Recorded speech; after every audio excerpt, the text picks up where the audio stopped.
بسم اللہ الرحمن الرحیم ان رحمت اللہ قریب من المحسنین صدق اللہ العظیم قال النبی صلی اللہ علیہ وآلہ وسلم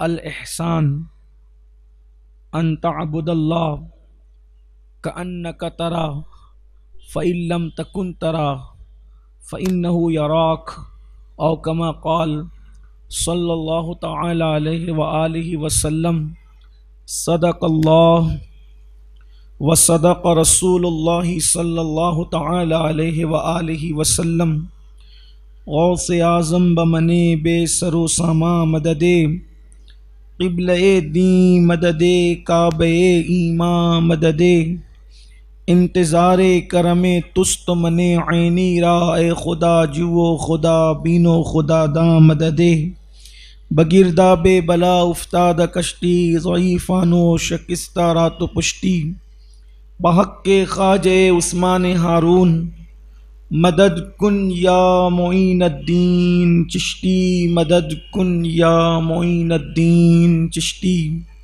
مدد کن یا معین الدین چشتی۔ اکابر اولیاء سادات مشائخ کے عرس کی تاریخ جس ہفتے میں ہوتی ہے تو ان کی زندگی پر کچھ باتیں ہم کر لیتے ہیں، اس لیے کہ روایتوں میں آتا ہے کہ ولیوں کے ذکر کے وقت رحمتوں کا نزول ہوتا ہے۔ اللہ کے ولیوں کا جب ذکر ہوتا ہے تو رحمت الہی کا نزول ہوتا ہے۔ اس سے پہلے کہ سیدی خواجہ بندہ نواز گیسو دراز رحمت اللہ علیہ کا ذکر خیر کیا جائے، میں یہ چاہوں گا کہ جو آیہ کریمہ اور حدیث مبارکہ تلاوت کا شرف حاصل کیا ہے، اللہ پاک اس کے متعلق کچھ باتیں مجھے حق کرنے اور آپ سب کو حق سن کر اس پر عمل کرنے اور اسے عام کرنے کی توفیق عطا فرمائے۔ اس وقت نوجوانوں میں بالخصوص ہندوستان میں بلکہ بر صغیر میں تصوف کو لے کر کے کافی بے چینی پیدا کی جا رہی ہے۔ تصوف کو الحاد، بے دینی، کہانی، قصے، گڑے ہوئے واقعات، پتہ نہیں کیا کیا کہا جا رہا ہے، اور ایک عجیب بدتمیزی کا طوفان ہے کہ یہ تصوف کی حقیقت کیا، یہ تصوف کیا ہے؟ کیا تصوف دین سے ہٹ کر کوئی چیز ہے، یا تصوف جو ہے وہ شریعت سے ہٹ کر کوئی چیز ہے، کوئی گڑی ہوئی چیز ہے، واقعی الحاد اور بے دینی ہے؟ سب سے بڑا مسئلہ یہ ہے کہ انسان جس چیز کو سمجھ نہیں پاتا اس کا انکار کر دیتا ہے، اور انکار کی بنیاد پر نقصان اٹھاتا ہے۔ اس لیے کہ تصوف جو ہے وہ تھیری کا نام نہیں ہے، تصوف پریکٹیکل کا نام ہے، اور چونکہ یہ پریکٹیکل ہے تو اس کو سمجھنا سب کے بس کی بات نہیں ہے، تو اہل ظاہر اس کا انکار کرتے ہیں شروع دن سے۔ جیسے کہ ابن تیمیہ نے بہت سخت اس پر انکار کیا، اور ان کے بعد ایک طویل سلسلہ ہے اہل تصوف کے منکرین کا۔ صوفیہ کو کافر کہا گیا، صوفیہ کو مرتد کہا گیا، صوفیہ کو حلولی کہا گیا، الگ الگ انداز سے صوفیہ کو یاد کیا گیا، لیکن حقیقت یہ ہے کہ اصل دین تصوف اور صوفیہ ہی بیان کرتے ہیں۔ اصل دین آپ کو صوفیہ ہی سے ملے گا، اصل دین آپ کو صوفیہ کرام سے ملے گا۔ حالانکہ بے شمار محدثین ہیں جو صوفیہ کرام کی غلامی کرتے ہیں، اور بے شمار محدثین ہیں جو خود صوفی ہیں، لیکن چونکہ ان کی بات ہر ایک کی سمجھ میں نہیں آتی اور ان کی سمجھ سے ورا ہے، اس لیے وہ انکار کرتے ہیں۔ آئیے تصوف کی بنیادیں کیا ہے میں آپ کو بتاؤں۔ اللہ تعالیٰ قرآن مقدس میں فرماتا ہے ان رحمت اللہ قریب من المحسنین، کہ بے شک اللہ کی رحمت محسنین کے قریب ہے۔ حالانکہ جب بھی اس آیہ کریمہ کا ترجمہ میں کرتا ہوں تو یہی کہتا ہوں کہ اللہ کی رحمتیں اپنے ولیوں کے برگزیدہ نیک بندوں کے قریب ہے، محسنین کے قریب ہے، اہل احسان کے قریب ہے۔ اب یہ احسان والے کون ہے؟ احسان کسے کہتے ہیں؟ احسان کی تعریف کیا ہے؟ آسان زبان میں اپنی طرف سے کچھ کہنے کی بجائے قرآن کی اس آیت مبارکہ کی تشریح خود حدیث کر دے گی، چونکہ اس آیت میں احسان کا ذکر کیا گیا ہے۔ اِنَّ رحمت اللہ قریب من المحسنین، بے شک اللہ کی رحمت قریب ہے کس کے؟ محسنین کے، اہل احسان کے۔ تو احسان کیا ہے؟ حدیث جبریل میں جو سوالات کیے گئے اس میں ایک سوال یہ بھی تھا، مل احسان یا رسول اللہ، یا رسول اللہ احسان کیا ہے؟ تو اللہ کے رسول صلی اللہ علیہ وآلہ وسلم نے فرمایا الاحسان ان تعبد اللہ کأنک ترا فإن لم تکن ترا فإنہ یراک، کہ احسان یہ ہے کہ جب تو اللہ کی عبادت کر تو اس شان سے کر کہ گویا تو اللہ کو دیکھ رہا ہے۔ کأنکا مطلب گویا، کأنکا کی قید لگائیے یہاں، گویا تو اللہ کو دیکھ رہا ہے۔ کأنکا ترا، گویا تو اللہ کو دیکھ رہا ہے۔ یہ احسان کی منزل ہے، یہ بڑی منزل ہے احسان کی، کہ گویا تو اللہ کو دیکھ رہا ہے۔ فَإِن لَمْ تَكُنْ تَرَا، اور اگر ایسا نہیں ہے فَإِنَّهُ، اگر ایسا نہیں ہے کہ گویا تو اللہ کو دیکھ رہا ہے تو پھر یہ تصور کر کے اللہ تجھے دیکھ، اللہ تجھے دیکھ رہا ہے۔ فَإِنَّهُ يَرَاكَ، اور وہ تو تجھے دیکھ ہی رہا ہے۔ کم سے کم منزل احسان کی یہ ہے کہ جب تو عبادت کرتے اس تصور کے ساتھ کر کہ اللہ تجھے دیکھ رہا ہے اور اللہ تو تجھے دیکھ ہی رہا ہے۔ یہ احسان کی کم سے کم منزل ہے کہ اللہ ہمیں دیکھ رہا ہے۔ اسی لیے اب یہ صوفیہ جو ہیں ان کے یہاں صوفیہ شریعت سے نیچے کی بات نہیں کرتے، صوفیہ شریعت سے، کیونکہ شریعت کے نیچے جہنم ہے، جو شریعت سے نیچے ہوگا وہ کہاں جائے گا؟ جہنم میں۔ صوفیہ شریعت کے اوپر کی بات کرتے، اور شریعت کے اوپر کیا ہے؟ طریقت، حقیقت، معرفت، یہ سب منزل ہے۔ پھر اس کے بعد سیر اللہ، سیر فی اللہ، سیر من اللہ، سیر مع اللہ، یہ سب منزلیں ہیں صوفیہ کے یہاں۔ ابھی آپ کہیں گے یہ کیا چیز ہے؟ اسی لیے کہتے ہیں تصوف پریکٹیکل کا نام ہے۔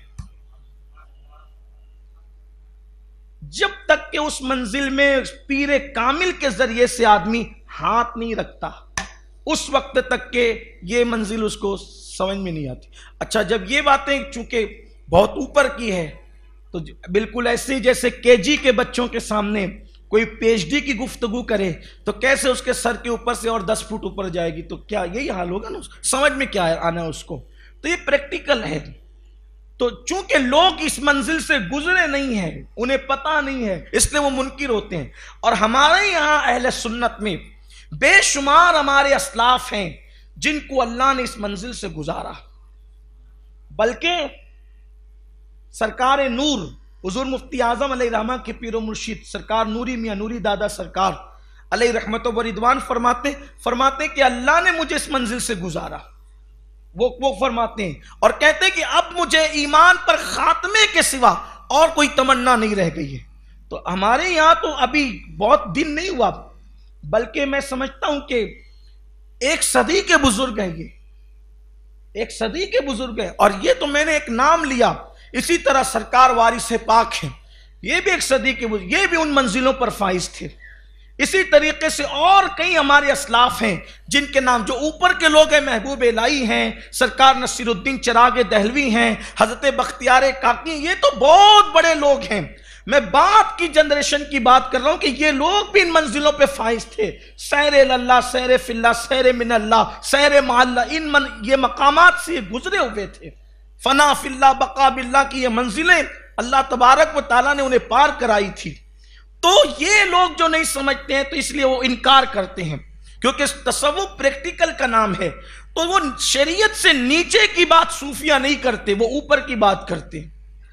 جیسے شریعت کا یہ قانون ہے، اگر طہارت نہیں ہے، نماز کی قبولیت کے لیے، نماز کی صحت کے لیے کیا شرط ہے؟ طہارت۔ اگر طہارت نہیں ہے، یعنی جسم پاک نہیں ہے، کپڑے پاک نہیں ہے، زمین پاک نہیں ہے، تو یہ شرط نہیں پائی جائے گی، تو صحت نماز نہیں ہو سکتی۔ نماز کی صحت کے لیے طہارت ضروری ہے۔ یہ ہے اہل شریعت کی بات، یہ اہل شریعت کی بات ہے، یہ شریعت کا قانون ہے جو سب کو پتا ہے۔ لیکن صوفیہ اس کا انکار نہیں کرتے۔ صوفیہ کرام کبھی شریعت کی بات کا انکار نہیں کرتے، جو چیز شریعت کہتی ہے اس کو مانتے ہیں، اس پر عمل کرتے ہیں، اور وہ قرآن و سنت پر قائم رہتے ہوئے جو اور مغز ہے، جو اور کودا ہے، وہ اس کی طرف بات کرتے ہیں، اس سے بڑھ کر اور آگے۔ جیسے نماز کی صحت کے لیے ضروری ہے کہ طہارت ہو، اور پھر صوفیہ کے یہاں صرف یہ شرط نہیں ہے، صوفیہ کے ایک شرط اور ہے، وہ اپنے گھر سے نہیں لائے، وہ بھی حدیث سے ہے۔ اللہ کے رسول علیہ السلام فرماتے ہیں لا صلاۃ الا بحضور القلب، کہ وہ نماز ہی نہیں ہے جس میں دل حاضر نہیں ہے۔ اس کا مطلب یہ ہے کہ صوفیہ کی نماز کون سی نماز ہے کہ اللہ اکبر سے لے کر السلام علیکم ورحمت اللہ تک کیفیت کیا ہونی چاہیے؟ کیا کیفیت ہونی چاہیے؟ فَإِنَّكَ تَرَا فَإِن لَمْ تَكُن تَرَا فَإِنَّهُ يَرَاكَ۔ یہ ہے صوفیہ کی نماز، توجہ اللہ کی طرف ہو۔ اس میں جو وہ کرانہ دکان پہ چلے گئے، تصور میں چارہ لانے چلے گئے، بکری چرانے چلے گئے، بچے کو ٹیوشن پہنچانے چلے گئے، اسکول چلے گئے، یہ ساری چیزیں صوفیہ کے یہاں نہیں ہے۔ ان کے یہاں یہ کہ یار کی بارگاہ میں کھڑے ہو گئے تو اسی کے تصور میں، اسی کے مشاہدے میں گم ہو گئے۔ حالانکہ وہ تو تصور میں نہیں آتا، لیکن ایک مشاہدہ ہے۔ اب وہ کیسا ہے جو اہل مشاہدہ ہے وہ جانتے ہیں، وہ جانتے ہیں، انہیں مشاہدے کی کیفیت پتہ ہے۔ تو یہ صوفیہ کرام یعنی شریعت سے ہٹ کر وہ بات نہیں کرتے، شریعت پر عامل ہے، شریعت کے قائل ہے، شریعت پر مائل ہے، شریعت مطہرہ کا اقرار کرنے والے ہیں، لیکن پھر وہ احادیث جو عوام کے بس کی نہیں، جو اہل ظاہر کے بس کی نہیں، وہ اس پر بھی عمل کرتے ہیں۔ ایک بزرگ کو دوران نماز دنیا کا خیال آیا، انہوں نے اس کے کفارے میں 100 رکعت ادا کی۔ حالانکہ یہ حکم نہیں ہے شریعت کا، ورنہ کس کی نماز ہوگی؟ بلکہ یہاں نماز کی بات ہے تو مجھے ایک بات یاد آ گئی، حالانکہ عنوان سے تھوڑی سی ہٹ جائے گی لیکن ہے عنوان سے ٹچ۔ حضرت سیدی وارث پاک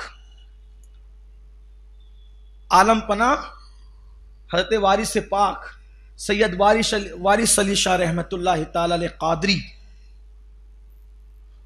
وہ کسی کے پیچھے نماز نہیں پڑھتے تھے جلدی سے،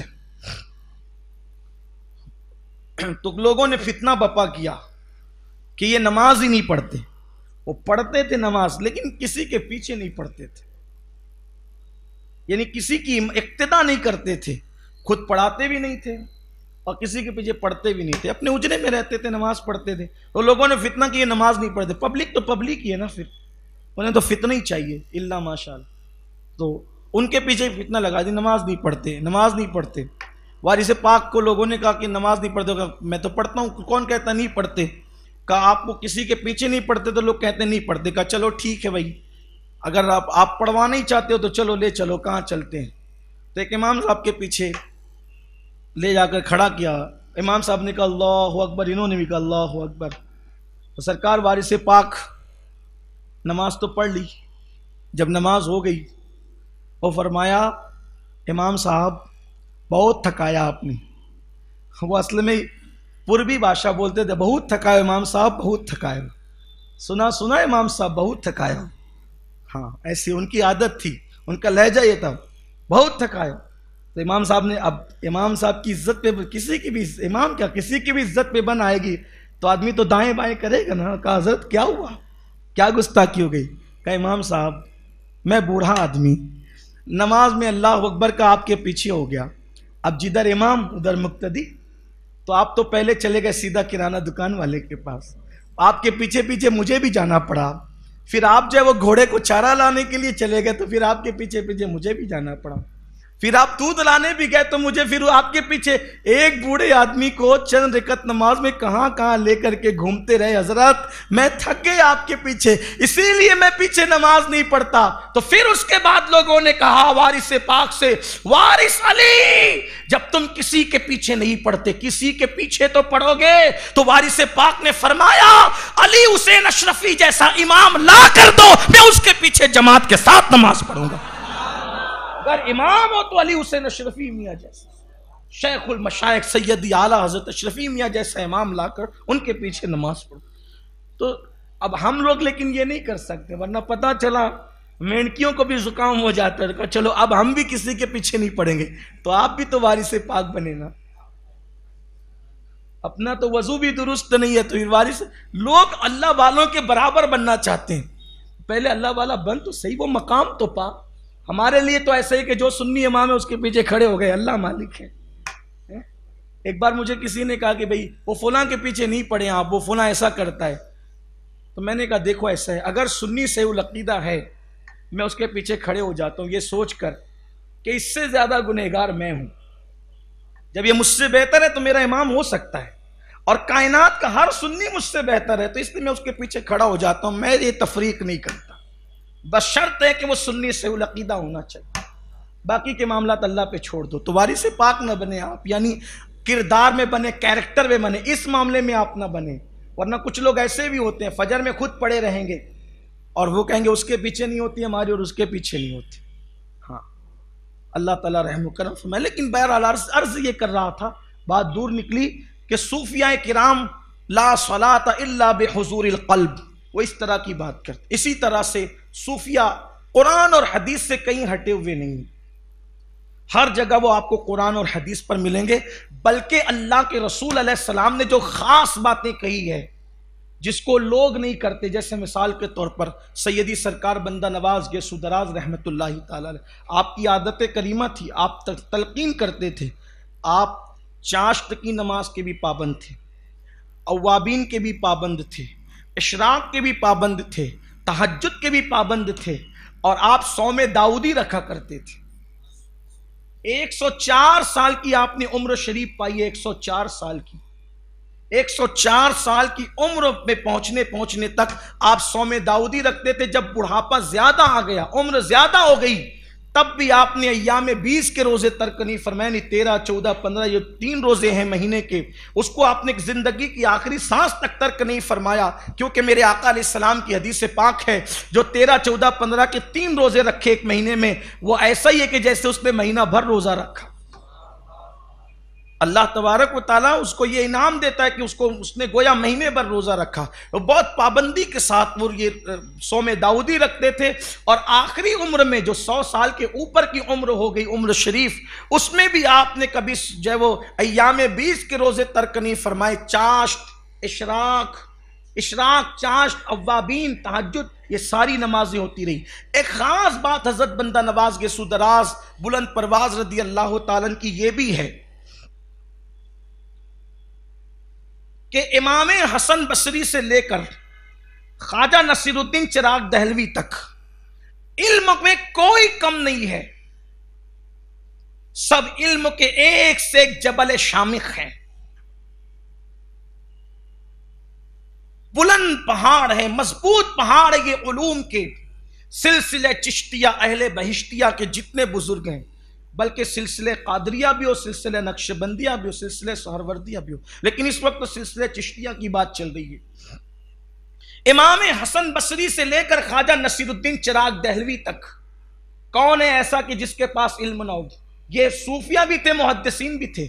آپ یہ نہ سمجھے کہ انہیں علم حدیث نہیں آتا تھا، انہیں علم حدیث بھی آتا ہے۔ ایک اور بات آپ سے عرض کروں، محدثین اسناد کے ساتھ حدیث لیتے ہیں، اور صوفیہ اور اہل کشف کی یہ خصوصیت ہے کہ وہ اسناد کے ساتھ تو لیتے ہی لیتے ہیں، مگر دربار رسالت سے ان کا قرب اتنا ہوتا ہے کہ وہ ڈائریکٹ بھی رسول اللہ سے حدیث سنا کرتے ہیں۔ اس لیے بعض حدیث جو محدثین بیان نہیں کرتے کیونکہ ان کے پاس وسائل محدود ہے، ان کے پاس قیودات ہیں، ان کے پاس جو ہے وہ ذمہ داریاں ہیں، ان کے پاس چھان بین ہیں، ان کے پاس اصطلاحات ہیں، اس لیے وہ بہت محتاط روش چلتے ہیں۔ لیکن صوفیہ کا حال یہ کشف کی وجہ سے جب وہ ڈائریکٹ رسول اللہ سے سنتے تب وہاں اسناد کا کیا معاملہ؟ جیسے ایک حدیث پاک سنت یہ ہے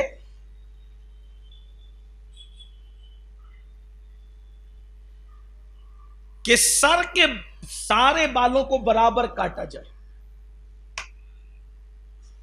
یا سر کے بالوں کو چھوڑ دیا جائے۔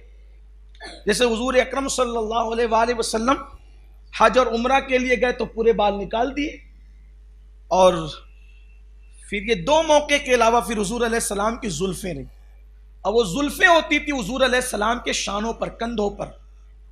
یہ سنت ہے، یعنی کہ کچھ بال بڑھائیں کچھ بال کاٹیں، جیسے آج کے نوجوان لڑکے ادھر ادھر سے کاٹتے ہیں، اوپر چونڈی کی طرح وہ رکھتے ہیں۔ یہ بھی قیامت کی نشانیوں میں سے ایک نشانی۔ تو بال برابر کاٹیں یا برابر چھوڑ دیں، دونوں سنت ہے۔ اور حج اور عمرہ کے موقع پہ حلق کرانا یعنی پورے بال منڈا دینا، وہ بھی سنت ہے۔ حضور علیہ السلام نے 3 بار دعا کی ہے سر منڈانے والوں کے لیے، جو حج اور عمرہ کے موقع پہ منڈاتے ہیں، ان کی بڑی برکت ہے۔ تو اس پر گفتگو چلی کہ یہ جو سر کے بال بڑھاتے ہیں، زلفیں ڈالتے ہیں، چونکہ حضرت بندہ نواز گیسو دراز کی زلفیں، بعض سیرت نگاروں نے لکھا ہے کہ زانوں تک تھی۔ زانوں کا مطلب کہاں تک؟ جس کو ہم اپنی زبان میں مانڈی کہتے ہیں، مانڈی کہتے ہیں نا، زانوں تک تھی، گود تک سمجھ، زانوں تک۔ اور وہ بڑی کیسے تھی، یہ بھی ایک عجیب واقعہ ہے۔ اس کے بڑھنے کی وجہ یہ تھی کہ آپ اپنے مرشد کی پالکی اٹھا کے لے کے جا رہے، زلفیں پالکی میں اٹک گئی، اور آپ نے جو ہے وہ پالکی کو روکنا مناسب نہ سمجھا ادب کی وجہ سے، اور آپ بڑھتے چلے گئے تو زلفیں بڑھتی چلی گئی۔ ایک وجہ یہ بیان کی جاتی ہے، ایک وجہ یہ بھی بیان کی جاتی ہے کہ آپ اپنے مرشد کو بوسے دے رہے تھے، اور مرشد کے گھوڑے کی جو زین ہوتی ہے، پیر رکھنے کی جو جگہ ہوتی ہے، جو زین ہوتی ہے، تو وہاں زلفیں اٹک گئی اور سواری چل پڑی، تو آپ نے مرشد کو روکنا گوارا نہیں کیا ادب کی وجہ سے، پیر کا ادب اور احترام کے روکنا گوارا نہیں کیا، وہ سواری بڑھتی گئی، زلفیں بڑھتی گئی۔ یہ الگ الگ جنہوں نے بیانات کیے ان کی بات کر رہا ہوں۔ بعض لوگ کہتے ہیں کہ وہ سارے بال نہیں بڑے تھے، سارے بال تو تھے سنت کے مطابق کندھوں تک، 2 بال آپ کے بہت بڑے تھے، اس لیے آپ کو گیسو دراز کہا گیا۔ لیکن الگ الگ لوگوں نے الگ الگ بات کی، واللہ عالم صحیح کیا، اس لیے کہ اقوال بہت مختلف ہے اس معاملے میں، بہت اقوال ہیں۔ اس پر مجھ سے کسی ایک نے پوچھا کہ گیسو دراز کا مطلب آپ کے نزدیک کیا ہے؟ میں نے کہا میں کچھ بھی نہیں اور میرے نزدیک کچھ نہیں، میں تو غلام ہوں ان آقاؤں کا۔ وہ کہا کہ چلیں یہ جو زانوں تک کا جو کثرت سے لوگ بیان کرتے ہیں کہ زلفیں آپ کی بڑی تھی، یہ تو عورتوں سے مشابہت ہو گئی، اور عورتوں سے اگر مشابہت ہوگی تو حضور نے لعنت فرمائی ایسے مردوں پر کہ جو عورتوں سے مشابہت کرے، اس پہ لعنت ہے۔ تو ان کی زلفیں تو بڑی تھی۔ میں نے کہا کوئی ایک عورت ایسی آپ کے گھر میں ہے کہ جس کے بال زانوں تک آتے ہوں؟ مجھے بتائیں نا، کوئی عورت ہے ایسی جس کے بال زانوں تک آتے ہوں؟ تو کہا نہیں ایسی تم نہ میرے گھر میں نہ میں نے کبھی دیکھا ہے۔ تو میں نے کہا عورت سے مشابہت تو اس وقت ہوگی نا جب عورتیں جہاں تک بال رکھتی ہیں وہاں تک وہ بال ہوں، وہ اس کے بھی نیچے ہے، اس کے بھی نیچے ہے۔ جیسے کہ سلسلہ مداریہ کے جو ملنگ حضرات ہوتے ہیں، وہ ملنگ حضرات کے بال کئی کئی فٹ لمبے ہوتے ہیں، وہ کئی کئی فٹ لمبے ہوتے ہیں۔ یہ ایک الگ عنوان ہے، میں اس کی طرف نہیں جاتا، لیکن بہرحال یہ عورتوں سے اس لیے مشابہت نہیں ہے کیونکہ عورتوں کے بال عام حالات میں اتنے بڑے نہیں ہوتے، وہ اس سے بھی بڑے تھے، تو وہاں مشابہت کا شائبہ ہی ختم ہو گیا۔ ایک تو بات یہ ہوئی، لیکن دوسری بات جو امام اہل سنت سیدی اعلیٰ حضرت نے بیان فرمائی ہے، اس سے تو سارے شائبات ہی ختم ہو جاتے ہیں۔ وہ یہ کہ ان کے صرف 2 بال وہ جو اٹک گئے تھے وہ 2 بال آپ کے بہت زیادہ بڑے تھے اور آپ نے اس کو تبرکن رکھا تھا، اس لیے بھی آپ کو گیس و دراز کہتے ہیں۔ یہ میں نے جو باتیں لکھی ہے کتاب میں سب پیش کر دی، آپ کا ذوق جس کو قبول کرتا ہے وہ آپ قبول کرنا۔ جو باتیں تھی میں نے آپ کے سامنے رکھ دی، جو ذوق آپ کا قبول کرے، اور اگر نہیں قبول کرے تو کوئی بحث مباحثے کی بات نہیں ہے، کوئی ایسا نہیں ہے کہ آپ اس پہ لڑائی جھگڑا شروع کر دیں کہ ان کے بال کتنے تھے، اس لیے کہ آج کل تو حالات ایسے ہیں کہ کوئی مسئلہ چاہیے اس کے اوپر مرغیوں کی طرح لڑنا شروع کر دیتے ہیں۔ ایسا نہیں، صوفیہ کا طریقہ لڑنا نہیں ہے، بلکہ صوفیہ کا طریقہ تو یہ کہ چوٹ لگے تجھے تو مجھے درد ہو، یہ ہے۔ ہاں، یہ صوفیہ کا نظریہ، کیونکہ اللہ کے رسول علیہ السلام نے فرمایا کہ اس وقت تک تو کامل مومن نہیں ہو سکتا جب تک کہ تو جو چیز اپنے لیے پسند کرتا ہے وہ اپنے مومن بھائی کے لیے پسند نہ کرے۔ میں نے بھی آپ کو کہا نا کہ صوفیہ کا طریقہ یہ ہوتا ہے کہ اگر تجھے چوٹ لگے تو مجھے درد ہو، تکلیف مجھے ہو۔ اس کے ثبوت میں بندہ نواز ہی کے ملفوظات سے ایک بات پیش کرتا ہوں۔ سیدی بندہ نواز کے سودراز رحمت اللہ علیہ فرماتے ہیں کہ صوفیہ مخلوق خدا کی محبت میں اتنی یگانیت اختیار کر جاتے ایک دوسرے سے، اتنا ڈوب جاتے ہیں مخلوق خدا کی محبت میں کہ کسی کو بھی چوٹ لگے انہیں تکلیف پہنچتی ہے، کسی کو بھی دکھ ہو انہیں تکلیف پہنچتا ہے، کسی کو بھی مصیبت ہو وہ بے چین اور بے قرار ہو جاتے ہیں۔ فرماتے ہیں کہ ایک مرتبہ کا واقعہ ہے کہ حضرت ابو بکر شبلی رضی اللہ تعالیٰ عنہ، یہ ابو بکر شبلی کون ہے؟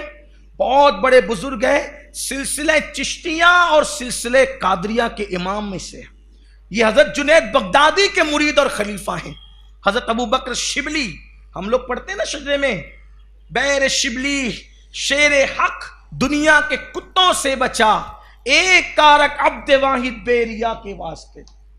ایک بار مسجد میں ایک امام صاحب یہ شجرہ پڑھ رہے تھے، بیر شبلی شیر حق دنیا کے کتوں سے بچا۔ ایک صاحب میرے پاس آئے، کہا دیکھو یہ سنیوں کو۔ میں کہا آپ کیا ہوا؟ تو کہا یہ مسجد میں بھی کتا بلی کرتے ہیں۔ میں نے کہا اللہ کے بندے یہ حدیث ہے، تم کو علم نہیں ہے، یہ حدیث ہے۔ اللہ کے رسول نے فرمایا دنیا مردار کی طرح ہے اور دنیا دار کتے کی طرح ہے، یہ حضور کی حدیث ہے۔ تو وہ جو دنیا میں ڈوب کر اللہ کو بھول گیا ہے، مولانا دعا کر رہے ہیں اے اللہ ابو بکر شبلی کے صدقے میں وہ جو دنیا داروں کو حضور نے کتا کہا ان کتوں سے ہمیں محفوظ رکھ، یہ وہ دعا کر رہے ہیں۔ اب بتاؤ حدیث کے خلاف ہے یہ، تو تمہیں علم نہیں ہے تو اس کا نقصان اب کس کو ہو؟ تو تم ہی کو ہے۔ اٹھاتے ہیں کہاں سے اور کہاں پہنچا دیتے ہیں۔ علم سیکھو اللہ کے بندو، علم سیکھو۔ علم نہیں ہے اسی لیے سارے ہنگامے ہو رہے ہیں۔ بہرحال تو حضرت ابو بکر شبلی یہ مرید حضرت جنید بغدادی کے اور خلیفہ ہیں، وہ مرید اور خلیفہ حضرت سیدنا سری سختی کے، وہ مرید اور خلیفہ حضرت سیدنا معروف کرخی کے، اور وہ مرید اور خلیفہ حضرت امام علی رضا کے، اور وہ مرید و خلیفہ ہیں حضرت امام موسیٰ کاظم کے، اور وہ مرید و خلیفہ ہیں حضرت امام جعفر صادق کے، اور وہ مرید و خلیفہ ہیں حضرت امام محمد باقر کے، اور وہ مرید و خلیفہ حضرت امام زین العابدین کے، اور وہ مرید و خلیفہ ہیں سیدنا امام حسین کے، اور وہ مرید و خلیفہ ہیں مولائے کائنات کے، اور مولائے کائنات کو خرقہ ملا ہے مصطفیٰ جان رحمت سے۔ یہ سلسلہ ہے۔ ابو بکر شبلی اتنے بڑے بزرگ ہیں، بہت بڑے بزرگ، سلسلے قادریہ کے چشتیہ کے امام، سلسلے سہروردیہ کے امام۔ ایک چرواہا ایک بیل چرا رہا تھا، بیل چراتے چراتے اس نے ایک بیل کی پیٹھ پر ڈنڈا مارا۔ حضرت ابو بکر شبلی موجود تھے، اس نے جب بیل کی پشت پہ ڈنڈا مارا تو ابو بکر شبلی نے کہا آہ، چیخ ماری، آہ۔ ہو سکتا ہے لوگ اس پہ ہی مذاق اڑائیں، یہ کون سی بات ہوئی؟ بات یہی ہے، انسان جہاں ہوتا ہے وہیں کی کرتا ہے۔ چرواہے نے بیل کی پشت پر ڈنڈا مارا، ابو بکر شبلی نے چیخ ماری آہ۔ چرواہے نے کہا تجھے کیا ہو گیا ہے؟ کہ میں مارتا اپنے بیل کو چیختا، تو آپ نے کہا ادھر آ۔ جب آپ نے اپنی پیٹھ سے کپڑا ہٹایا تو ڈنڈے کا اثر آپ کی پیٹھ پر موجود تھا۔ فرمایا خلق خدا کی محبت میں ہماری فنائیت کا عالم ہے۔ جب تک کہ مخلوق خدا سے محبت نہیں ہوتی اس وقت تک کہ خالق کی محبت بھی صحیح نہیں ہو سکتی۔ تو یہ جو صوفیہ کرام ہے، صوفیہ صافیہ، یہ لوگ بہت محبت کرنے والے لوگ، شریعت پر قائم رہنے والے لوگ، دین پر قائم، یہ مخالفین شرع نہیں ہے۔ تو حضرت خواجہ بندہ نواز گیسو دراز کے پیر و مرشد خواجہ نصیر الدین چراغ دہلوی، حضرت امام حسن بصری سے لے کر حضرت نصیر الدین چراغ دہلوی تک کوئی بھی ایسا نہیں تھا جو عالم نہ ہو، محدث نہ ہو، فقیہ نہ ہو، سب تھے۔ بات میں وہ پوری کر دوں حدیث والی تاکہ ادھوری نہ رہ جائے، وہ زلفوں والی بات کہ حضرت نصیر الدین چراغ دہلوی سے پوچھا گیا کہ یہ جو مرد لوگ زلفیں رکھتے ہیں، بال رکھتے ہیں، تو ہم نے سنا ہے کہ یہ ترک والے، ٹرکی لوگ رکھتے ہیں، یہ سنت نہیں ہے، یہ ترک والوں کا طریقہ ہے، ترکی لوگ رکھتے ہیں۔ تو حضرت نصیر الدین چراغ دہلوی نے کہا نہیں، یہ ترک والوں کا طریقہ نہیں ہے، یہ رسول اللہ کا طریقہ ہے۔ اور ہمارے حضرت سے مراد شیخ الاسلام والمسلمین، سلطان الاولیاء، سلطان المشائخ، سیدی محبوب الہی نظام الدین اولیاء رحمۃ اللہ علیہ، بڑی ہستی، بڑا نام ہے محبوب الہی، بڑی بارگاہ ہے، بڑی ہستی ہے۔ الحمدللہ ہم سنیوں کی کیا شان اللہ نے رکھی ہے، ایسوں کا دامن رکھا ہے جن کے لیے حالات یہ ہیں کہ جو چاہیں تو مشاہدہ کرائیں، جو چاہیں تو جنت میں لے جائیں، جنت عطا کریں، جنت کی سیر کرائیں۔ اللہ تعالیٰ نے بڑے مرتبے ان کو عطا فرمائے۔ تو حضرت نصیر الدین چراغ دہلوی نے فرمایا حضور کی سنت ہے زلفیں رکھنا، اور جو زلفیں اپنے کندھوں پہ چھوڑے، تو حضرت محبوب الہی فرماتے ہیں جس نے سنت نبوی کے مطابق اپنے بالوں کو اپنی پشت پر چھوڑا، اللہ قیامت کے دن ان کا حشر محسنین کے ساتھ فرمائے گا، اہل احسان یعنی ولیوں کے ساتھ فرمائے گا۔ پھر محبوب الہی نے فرمایا اس حدیث کو شائع کرو اور کثرت سے بیان کرو اور اس کو عام کرو، اس لیے کہ اس حدیث میں مجھے کوئی شک نہیں ہے، کیونکہ یہ حدیث میں نے ڈائریکٹ اللہ کے رسول سے سنی ہے۔ یہ حضرت محبوب الہی فرماتے تھے۔ تو محدثین اور صوفیہ کا فرق یہ ہے کہ وہ مخالف نہیں ہے، لیکن صوفیہ کی رسائی بڑی ہے، جن کو لوگ تانا دیتے ہیں کہ یہ تو ملید ہے اور یہ تو ہے۔ اسی لیے محدثین والی حدیث صوفیہ تو بیان کرتے ہیں، لیکن صوفیہ جو بیان کرتے ہیں وہ بہت سارے محدثین کو ملتی نہیں ہے، اس لیے کہ یہاں بہت قیودات ہوتی ہے نا، یہ ان کے اسناد وغیرہ کے معاملے ہوتے ہیں۔ بہت سی روایتوں کو اسی لیے کہہ دیا گیا کہ یہ ثابت نہیں ہے، بہت سی روایتوں کو کہہ دیا گیا اس لیے کہ ان کو اسناد نہیں ملی، اور اس پر ہم کو ان سے جو علماء ظاہر ہیں ان سے کوئی لڑتے جھگڑتے تھوڑی ہیں، بہت سی روایتیں، لیکن صوفیہ اس کو برابر لاتے ہیں۔ بلکہ بہت سے اولیاء اللہ ایسے ہیں جن کو اللہ نے یہ مقام دیا تھا کہ وہ حضور کی بارگاہ میں حاضر ہو کر پوچھتے تھے یا رسول اللہ کیا یہ آپ کی حدیث ہے؟ یہ بھی بات ہے، بڑی شانیں ہیں ان کی۔ تو محبوب الہی کہتے ہیں میں نے خود سنی۔ اب آپ کہیں گے کہ محبوب الہی نے کیسے سنی؟ محبوب الہی تو 7ویں صدی کے بزرگ ہیں، رسول اللہ کا وصال تو 11 ہجری میں ہو گیا تھا، تو کیسے سنی؟ تو ہمارے بزرگوں نے فرمایا آج بھی ولیوں کا آنا جانا رسول اللہ کی بارگاہ میں لگا رہتا ہے۔ اب آپ کہیں گے کہ یہ کیسے ہوتا ہے؟ بات تو یہی ہے کہ ہر بات کیسے ہوتا ہے وہ تھوڑی پتہ چلتا، جب تک آدمی اس منزل پر قدم نہ رکھے نا، یہ بات وہ ہے، یہ بات وہ ہے۔ بہرحال تو امام حسن بصری سے لے کر خواجہ نصیر الدین چراغ دہلوی تک علم کے معاملے میں کوئی بھی کم نہ تھا، لیکن امام حسن بصری سے لے کے نصیر الدین چراغ دہلوی تک کسی نے تصنیف نہیں چھوڑی، یعنی مستقل کوئی کتاب نہیں لکھی۔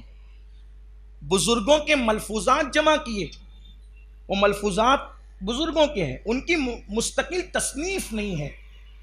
سب سے پہلے سلسلہ چشتیہ میں جو صاحب تصنیف بزرگ گزرے ہیں وہ سیدی بندہ نواز گیسو دراز رضی اللہ تعالیٰ عنہ، اور پہلے صاحب تصنیف بزرگ ہیں، اور 105 سے زائد آپ نے کتب تصنیف کر کے چھوڑی ہے، اور بھی کون کیسی رسالہ کشیریہ کی شرح، عوارف المعارف کی شرح، وحدت الوجود پہ لکھا، یعنی مشکل الہامات غوث اعظم، اللہ نے غوث پاک کے دل پہ جو الہامات فرمائے ان الہامات کی شرح لکھی، اور وہ الہامات بھی کیا ہے وہ پڑھنے سے تعلق رکھتے ہیں سرکار غوث پاک جو اللہ تبارک و تعالیٰ سے الہامی حوالے سے جو گفتگو فرماتے تھے، دیکھو اللہ سے ڈائریکٹ کلام کوئی غیر نبی تو نہیں کر سکتا، یہ اہل سنت کا عقیدہ ہے، لیکن جو آپ کے دل پر اللہ نے الہام فرمائے اس کو جمع کیا گیا اور اس کی شرح سرکار بندہ نواز گیسو دراز رضی اللہ تعالیٰ نے کی. جیسے کہ ہم کہتے ہیں نا، ایک بار غوث پاک نے پوچھا اللہ میں تجھے کہاں ڈھونڈوں، تو کہاں ہے؟ تو اللہ نے فرمایا کہ عبد القادر جیلانی مجھے غریبوں کے پاس تلاش کر تو مجھے وہیں پر پالے گا.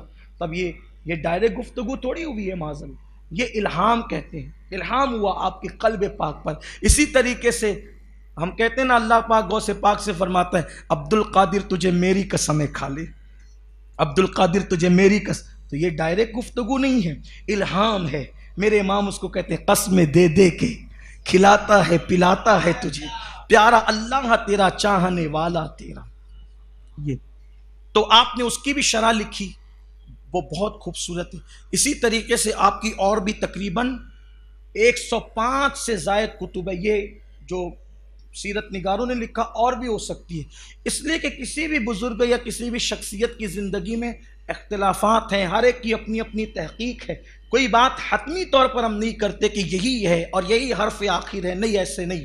اور بھی لوگوں کے پاس دلیل ہو سکتی ہے، تحقیق ہو سکتی ہے. اسی طرح سے سرکار بندہ نواز گیسو دراز کا ایک کارنامہ اور ہے کہ اردو زبان کی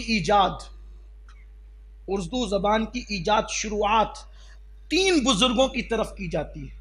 ایک طوطی ہند ملک الشعراء حضرت سیدی امیر خسرو رضی اللہ تعالی، دوسرے حضرت سیدی بندہ نواز گیسو دراز، اور تیسرے حضرت سیدی مخدوم اشرف جہانگیر سمنانی رضی اللہ. تینوں کا دور بالکل قریب ہے، آس پاس ہے. تو اس طرح سے اردو زبان کی ایجاد کا صحرا بھی ان بزرگوں کے سر سجتا ہے. اس میں سے سرکار بندہ نواز گیسو دراز رضی اللہ تعالیٰ عنہ کی ذات ہے.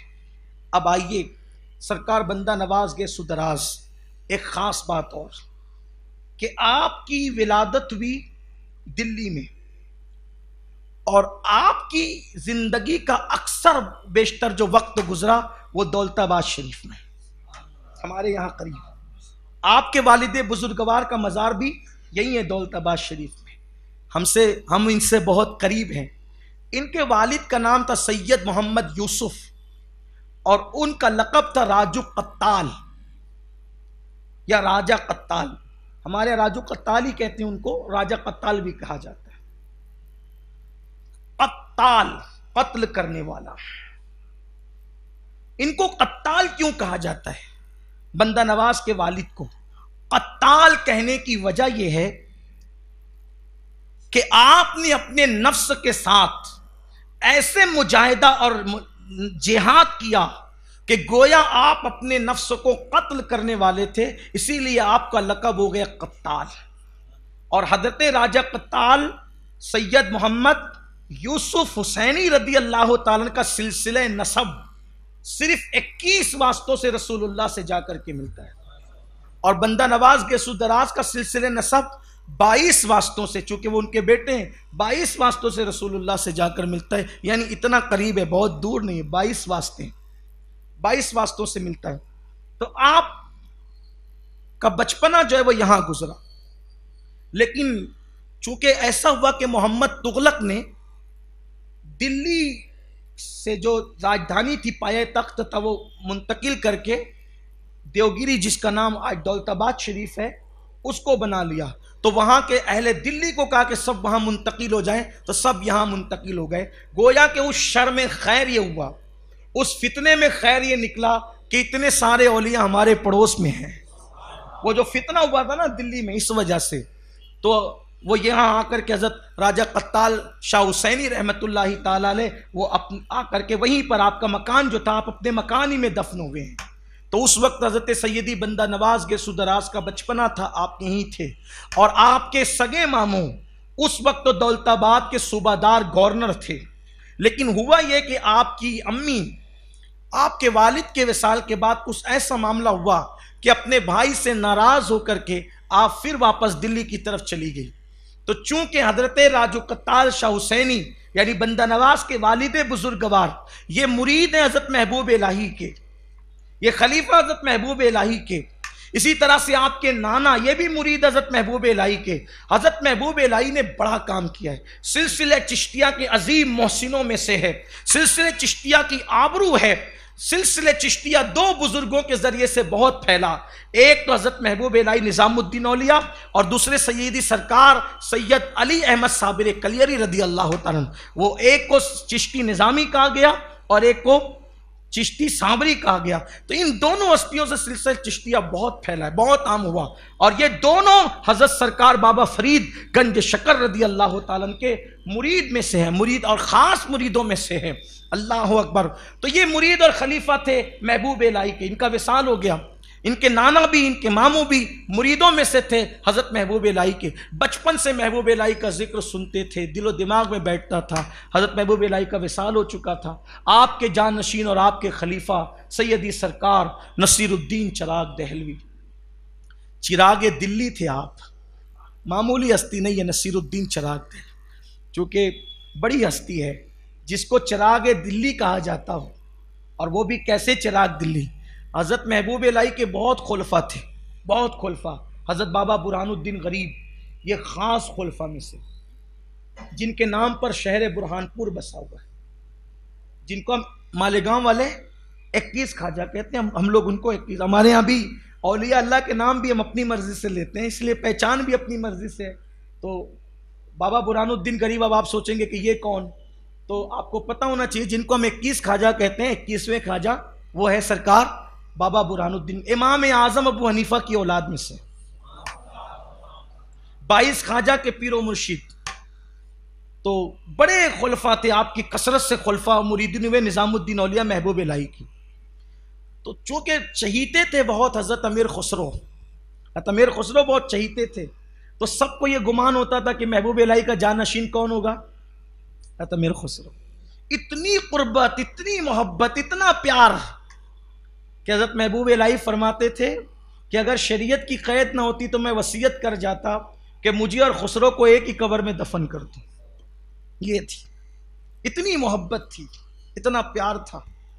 اور خسرو بھی اتنا پیار کرتے تھے رضی اللہ تعالیٰ عنہ کہ پیر و مرشد کے وصال کے بعد زیادہ دن تک نہیں رہے، چند مہینے رہے، بلکہ بعض لوگوں نے تو صرف 40 دن کی قید لگائی، چند مہینے حیات رہے، وصال فرما گئے۔ مرشد کا غم برداشت نہ کر سکے، قدموں میں دفن ہوئے۔ اور بزرگوں نے فرمایا محبوب الہی کی بارگاہ میں اگر محبوب حاضری چاہتے ہو تو پہلے خسرو کے یہاں جاؤ، اور خسرو کے بعد پھر محبوب الہی کے یہاں جاؤ۔ توری صورت کے بلہاری نظام، بلکہ توری صورت کے بلہاری نظام، بڑے مرید، بڑے چہیتے مرید اور بڑے پکے مرید۔ اگر کسی کو مرید ہونا سیکھنا ہے تو وہ خسرو سے سیکھے۔ تو لوگوں کا خیال یہی تھا کہ کون خلیفہ اور کون جانشین ہوگا؟ حضرت امیر خسرو۔ لیکن جب جانشینی کی بات آئی تو حضرت محبوب الہی نے فرمایا نظام چاہے خسرو، ہائے ہائے، یہ نصیر الدین چراغ دہلوی کا مقام ہے۔ جب جانشینی کے اعلان کی بات ہوئی، سارے اہل سلسلہ سمجھ رہے تھے کہ جس کی سفارش پر کہیں ایک کو خلافتیں ملی وہی جانشین بنیں گے امیر خسرو، توتی ہند ملک الشعراء، اتنے چہیتے اور لاڈلے ہیں۔ تو حضرت محبوب الہی نے لیکن ایک جملہ کہا، تاریخی جملہ، کہتے ہیں نظام چاہے خسرو، اللہ چاہے نصیر۔ جسے اللہ چاہے اسے نصیر کہتے ہیں۔ نظام چاہے خسرو، اللہ چاہے نصیر۔ تو حضرت نصیر الدین چراغ دہلوی کو خدا نے چاہا، اور پھر آپ حضرت محبوب الہی کے جانشین اور خلیفہ ہوئے۔ تو حضرت بندہ نواز گئے سدرات جب دلی پہنچے تو اس وقت محبوب الہی تو پردہ فرما چکے تھے، تو آپ حضرت نصیر الدین چراغ دہلوی کے ہاتھ پر جو ہے وہ بیعت ہوئے، آپ ان کے ہاتھ پر بیعت ہوئے۔ فرماتے ہیں ایک روز ارشاد فرماتے ہیں، آپ کا ارشاد ہوا مرید ہونے کا فائدہ یہ ہے کہ پیر و مرشد قیامت کے دن مرید کی دستگیری کرتا ہے، یا کرے گا دستگیری، دستگیری نجات دلائے گا اپنے مرید کو۔ کہاں نجات دلائے گا؟ قیامت کے دن جہنم کی آگ سے پیر مرید کو نجات دلائے گا۔ بلکہ پھر فرماتے ہیں ہمارے پیر و مرشد، کون کہہ رہا ہے؟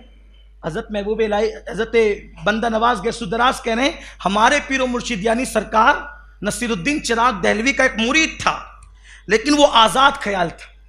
آزاد خیال مطلب بہت باعمل نہیں، ہم لوگ کے جیسے رہا ہوگا گرا پڑ، بلکہ وہ ان کا مرید تو ہم سے بہت ہم ان کے جیسے کیا ہو سکتے ہیں، ہم لوگ تو بہت گرے پڑے ہیں، وہ تو ہم سے بہت بہتر ہوں گے، لیکن اس دور کے حساب سے آزاد خیال، بہت باعمل نہیں تھے، بہت پرہیزگار متقی نہیں تھے، لیکن تھے کس کے مرید؟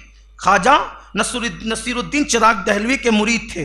تو فرماتے ہیں کہ جب اس کا انتقال ہوا تو انتقال ہونے کے بعد اس کی قبر میں عذاب کے فرشتے آئے، اور عذاب کے فرشتے آئے لیکن دیکھا کہ خواجہ نصیر الدین چراغ دہلوی کی ٹوپی اس کے سر پر ہے۔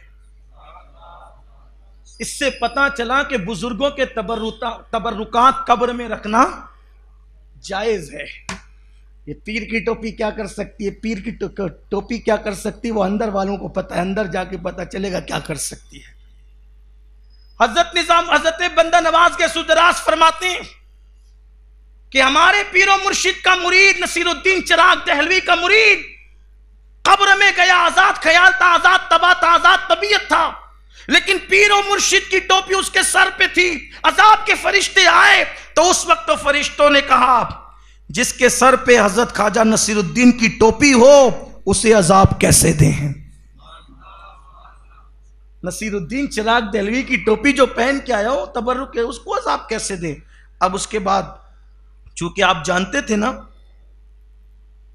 کیونکہ آپ جانتے تھے نا کہ ہر آدمی پیر بنے گا، تو آگے آپ نے اس کو اور واضح کر دیا کہ پیر کی ٹوپی پہنی ہوئی دیکھی تو فرشتوں نے عذاب نہیں دیا اس کی برکت سے۔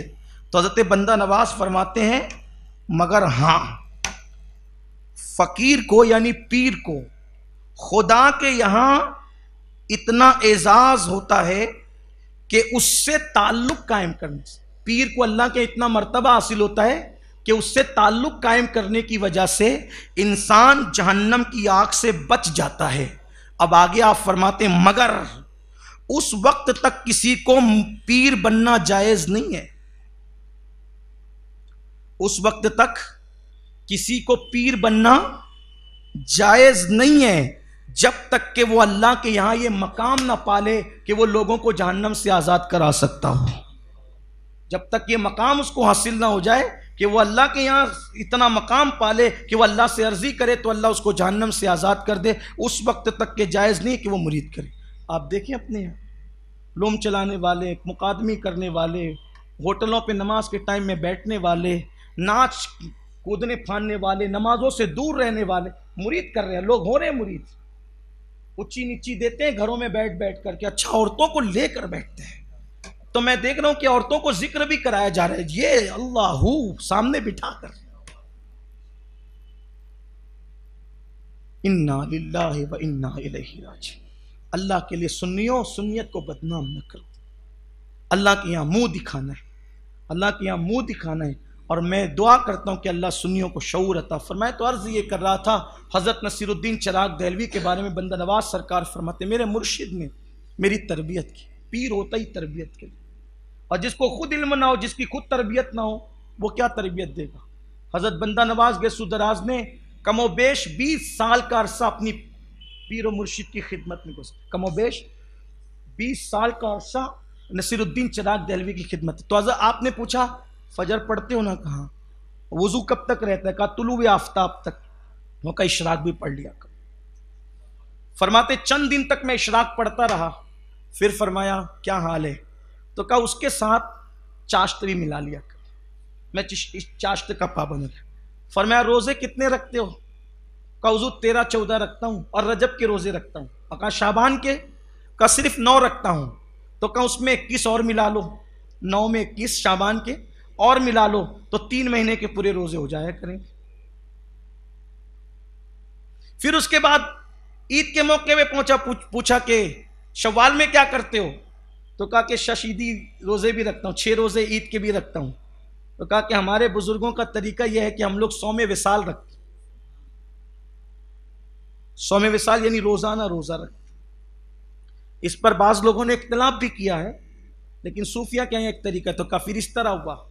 پھر اس کے بعد معمول بن گیا آپ کا، آپ ہمیشہ روزے سے رہتے تھے، عبادت کرتے تھے. اور یاد رکھنا، اللہ کی محبت جس کے دل میں جتنی ہوگی اس کے دل میں اتنا عبادت کا جذبہ ہوگا، اتنا عبادت کا جذبہ. اس لیے کہ جس کو عبادت کی لذت ملتی وہ آگے بڑھتا جاتا ہے، جس کو اللہ کی محبت ملتی وہ آگے بڑھتا جاتا ہے. تو یہ سرکار بندہ نواز کے سدراز رحمۃ اللہ تعالی علیہ کا انداز تھا. بہت ملفوظات آپ کے، آخری بات عرض کرتا ہوں، ٹائم ختم ہوا. آج کل ہم لوگ جب کسی سے گفتگو کرتے ہیں، بات چیت کرتے ہیں، تو بات چیت کے درمیان ہم لوگ ابے، ارے، ترے یہ سب کرتے ہیں. صوفیہ کے یہاں گفتگو کا انداز کیا ہے، گفتگو کا لہجہ کیا ہے صوفیہ کے یہاں؟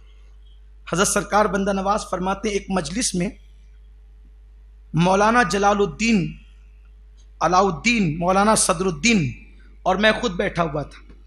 یعنی یہ سب بزرگ بیٹھے تھے، مولانا جلال الدین، علاؤ الدین، مولانا صدر الدین. مولانا صدر الدین صاحب طبیب تھے، حکیم تھے. سرکار بندہ نواز فرماتے ہیں میں بھی ان کے ساتھ بیٹھا تھا. علماء، بندہ نواز خود بھی بہت بڑے عالم تھے، بہت بڑے فقیہ، بہت بڑے عالم. اگر آپ کی کتاب آپ پڑھیں نا، آپ کے ملفوظات، اور بالخصوص آپ نے جو تفسیر قرآن لکھی ہے، اول کے 5 پاروں کی تفسیر ہے، ایک جلد میرے پاس بھی ہے اس کی، عقل دنگ رہتی. آپ نے جو نکات بیان کیے ہیں قرآنی آیات کے، عقل دنگ رہتی. طبیعت کہتی ہے کہ یہ مضامین آ کہاں سے رہے، تو پھر دل کہتا ہے کہ باب مدینۃ العلم سے سلسلہ جڑا ہوا. آپ اس کو ہو سکے تو پڑھیں. جن لوگوں کو تصوف سے شغف اور دلچسپی ہے، میں کہتا ہوں اس کی سننے کی بجائے ان بزرگوں کی جو معتبر ان کی کتاب پڑھیں. جیسے رسالہ کشیریہ پڑھیں آپ، یہ امام ابو القاسم کشیری کی کتاب ہے. قوت القلوب پڑھیں آپ، یہ ابو طالب مکی رضی اللہ تعالی کی کتاب ہے. اور عوارف المعارف، یہ ہمارے مرشد سیدی سرکار شیخ شہاب الدین عمر سہروردی کی کتاب، جس کو بابا فرید محبوب الہی کو پڑھایا کرتے تھے، درس دیتے تھے. عوارف المعارف وہ کتاب ہے تصوف کی. ہمارے بزرگوں نے فرمایا جس کو کامل پیر نہ ملے رہبری کے لیے، وہ عوارف المعارف کو اپنا رہبر بنا لے، منزلیں طے کرے گا انشاءاللہ. بڑی زبردست کتاب. اس کی بھی شرح آپ نے لکھی ہے سرکار بندہ نواز کے سدراز. اسی طریقے سے کشف المحجوب، مکاشفۃ القلوب، احیاء العلوم، یہ کتابیں تصوف کی. کیمیاء سعادت، یہ سب پڑھیے. اس میں کچھ سمجھ میں نہیں آتا ہے تو اہل علم سے پوچھ لیا کریں. جس کو بھی آپ اہل علم سمجھتے ہو آس پاس میں، ان سے پوچھ لیا کریں، وہ آپ کو سمجھا دیں. اس کو لیکن پڑھو، آپ کو سمجھ میں آئے گا تصوف کیا ہے، قرآن اور حدیث سے کتنا قریب ہے تصوف. کوئی بھی بات تصوف کی قرآن و سنت سے دور نہیں. البتہ ہاں، بعض بزرگوں کی کتابیں ایسی ہیں جس میں بعد میں لوگوں نے خلط ملط کر دیا. اب جب خلط ملط کر دیا تو وہ بزرگوں کی بات ہی نہیں ہے، وہ تو بعد میں گھسا دی گئی. بہت سارے بزرگوں کی کتابوں پہ صدیاں بیتی ہے، تو اس کے اندر لوگوں نے اپنی طرف سے گھسیڑا ہے، باتوں کو کمی زیادتی کی ہے، الحاق کر دیا ہے. تو اب وہاں پر آپ کو سمجھنا پڑے گا کہ الحاق کہاں کیا. صوفیہ نے کوئی غلط بات نہیں کی ہے، ان کی کتابوں میں الحاق ہوئے ہیں جس کا لوگ ناجائز فائدہ اٹھا کر کے اس پہ ناچتے کودتے نظر آتے. یہ لکھا، وہ کچھ نہیں لکھا بھائی، انہوں نے سب صحیح لکھا تھا، بعد میں لوگوں نے الحاق کیا. اس کے ذمہ دار وہ صوفیہ نہیں، وہ اہل اللہ نہیں ہے، وہ اللہ کے برگزیدہ بندے نہیں. اسی طرح سے میر عبد الواحد بلگرامی رحمۃ اللہ علیہ کی سب سنابل شریف کا مطالعہ کیا جائے.